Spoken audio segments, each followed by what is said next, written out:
8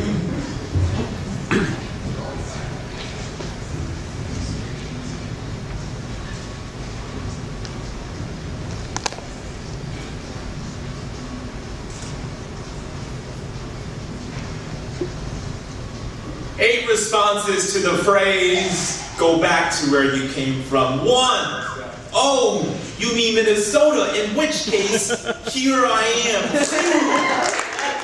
oh, you mean where I'm really from, in which case, here I am.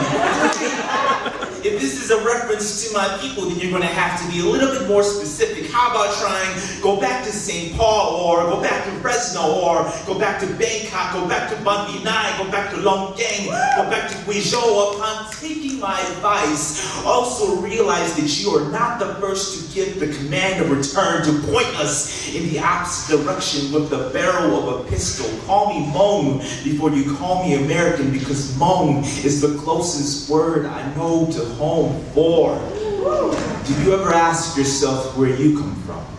Do you find comfort in vague memories of Ellis Island? How many servings from the melting pot did it take for you to arrive at this conversation?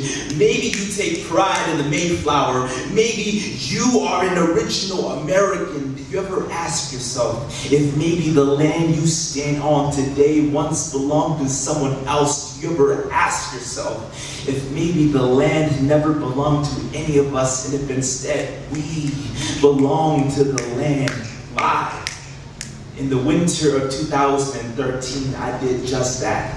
I went back to Thailand, hoping to find our villages still dotting the mountainsides, hoping to hear Kutsia echoing throughout the valleys. Upon entering the house of an elder, he apologizes to me, tells me that he is sorry that his youngest son cannot introduce himself to me in our language, tells me that if you want to grow up to be anything more than a farmer or a servant in this country, you must learn to leave your language behind. I want to tell this elder that throughout my time in this country, I have never felt so close to where I come from.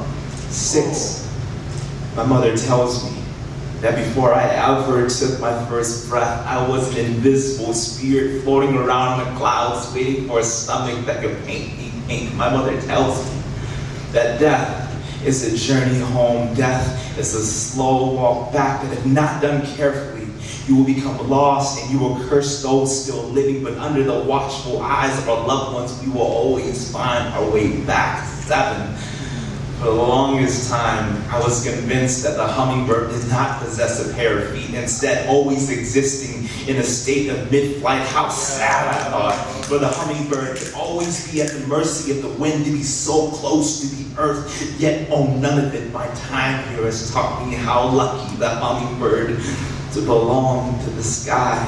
8, I'm going.